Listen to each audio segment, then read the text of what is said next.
Hey everybody! I'm here today to show you and tell you that you can control people's behavior. And let me tell you how. So that's right. You can basically control human behavior and people's behavior. And I'm going to tell you how. Let me tell you how. Now let's get into this video. I'm going to start driving because I have somewhere quickly to go. So I'm going to do this while I'm driving. So just bear with me. But obviously, as you know in my other videos, I always pay attention to the road. The camera's just basically filming me talking. But you can see I'm going to be basically focusing on the road the entire time. Okay. So essentially, you have the ability to control people's behavior. Now, not fully control, not 100% control people's behavior, but you can influence it to the point where you have a good amount of control over how people react, what they do, and what they do not do. Now, I'm going to give you, basically, I'm going to tell you how you can do it, and then I'm going to tell you the example of how I believe that I played a really big role in both of my parents quitting smoking many years ago, okay? So essentially, you can control people's behavior through four things, okay? Number one is reward. Number two is consequence or punishment, whatever you want to call it. I like to call it consequence. It's a little bit of a nicer word. Number three is comfortability. And number four is uncomfortability. So let me go over these things. By rewarding or consequencing or making something comfortable or uncomfortable, you can have a good role in the control of what people do. So basically, when you reward a behavior, or you're going to reward a behavior if they exhibit that behavior, you are going to make them more likely to do that behavior. When you are going to consequence a behavior for someone else or for yourself, you can use this on yourself as well, you're going to make them less likely to do that. When you make something comfortable to do, or convenient, I should say, you're going to make them more likely to do it. And when you make it uncomfortable or inconvenient, you're going to make them less likely to do it. So when you kind of bring all these things together, what you get is you get a recipe for having a decent amount of control over what people do. So let me tell you the story about my parents. So my parents, for the most part, for most of my life, they smoked. They smoked cigarettes, on a daily basis, however many a day. I don't know what it was. But throughout, my entire childhood, essentially, from when I was born until they quit, and I was like maybe, I want to say, I don't know, like 18 or something like that. So, and I'm 35 at the time of filming this. By the time it's released, I'll probably be 36. But I'm 35 right now. So like for at least half my life, my parents smoked, something like that. So those numbers are, obviously I know my age, but they quit probably when I was about 18. So, all my life, I'm sorry about the lighting here.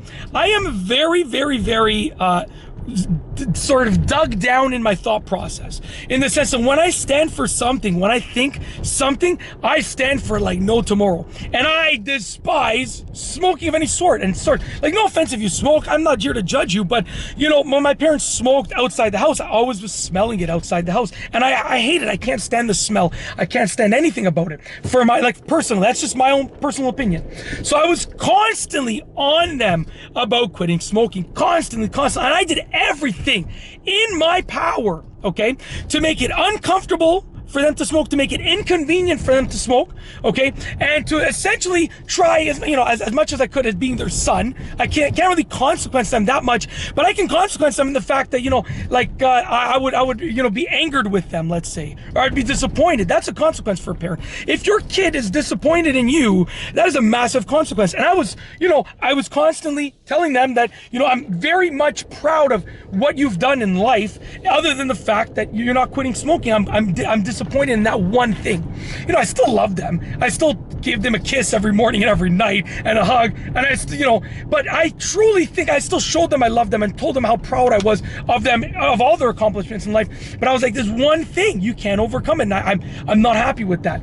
Imagine hearing that from your son, right? Yeah, I know it's intense, right? I was one of those kids, but I turned out okay, and my parents are super proud of my accomplishments now. So, they worked hard to quit that habit, and I worked hard to show them that, you gave me a good lesson that you can accomplish anything, and I'm going to continue with that lesson, and hopefully give that lesson to my kids. I don't smoke, but hopefully I'm going to give that lesson that you can accomplish anything to my kids.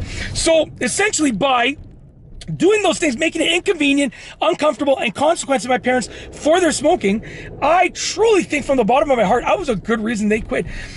My sisters, I have an older sister and a younger sister, they also did the same things as me, but I'm me, okay? Listen to this voice. How can you tune me out? You can't. It's not possible, okay? This sticks in your head, this voice, for eternity, okay?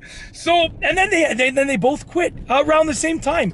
And to this day, I mean, as far as I know, they haven't smoked a cigarette again.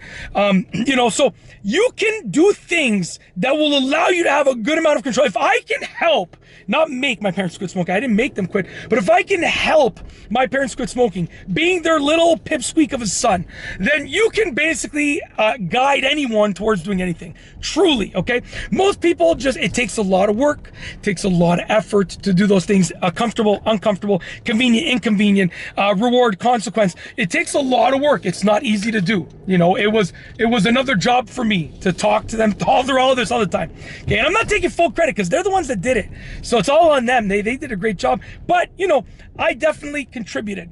Now, for instance, if I wanted to quit eating junk food, and I said to myself, okay, you know what? You can eat junk food, but only if for every 100 calories you eat, you got to do an hour of intense cardio on a cardio machine. I would still have junk food sometimes, but it just wouldn't be worth it to the point where most of the time I would just say, it's okay, I'm just not gonna eat the junk food. Now the key here is that you gotta stay true to what you are consequencing, rewarding, comfortable, uncomfortable, convenient, inconvenient. You gotta stay true to those things. If you back out, if you don't hold true to them, then it's useless. You're not gonna control anything. But if you can stay true to those things, then you're gonna be in a good position to influence people, okay? So I don't want you to go through this video thinking like, oh, I can control what everyone does all the time. No, that's not true. That's not true. But you can definitely have an influence on what people can do, and through that influence you can have a good amount of control over what's happening. And it's literally that simple. That's what this video is about. You can control people's behavior by influencing it substantially. Okay, take it from me, you know, like I said, I'm a very headstrong person. I'm intense. I have an intense personality, and you know, thankfully I ended up okay. But I like to think that I helped my parents do that. Yeah, so that's it. You can control people's behavior. Let me tell you how. I told you how to do it, and I told you some examples, you know, and stuff like that. Now, obviously, like I said, it's up to the person. They're the one that, any adult is going to be in control of what they say, do, react, blah, blah, blah, right? So if you're dealing with an adult, they're going to be in control of their own choices, but you can influence those choices enough that you can substantially control sort of what they do. But that is truly it. If you like this video, now that was my foot. I know I moved up and that sound happened. Some of you might think I did something there, you know, that I let out a little bit of gas, but I did not. That was my foot. Just so I'm trying to replicate the sound. It's not working now. Oh, you guys are gonna really think I did it. There you go. There you go. It was my foot, like that. So anyways, we're good to go. Hopefully you enjoyed the video. If you like this video sort of explanation, please be sure to give it a thumbs up. Let me know what you think down below as a comment, and of course be sure to subscribe for more great videos just like this one. And that's all I have for you today. Thanks for watching.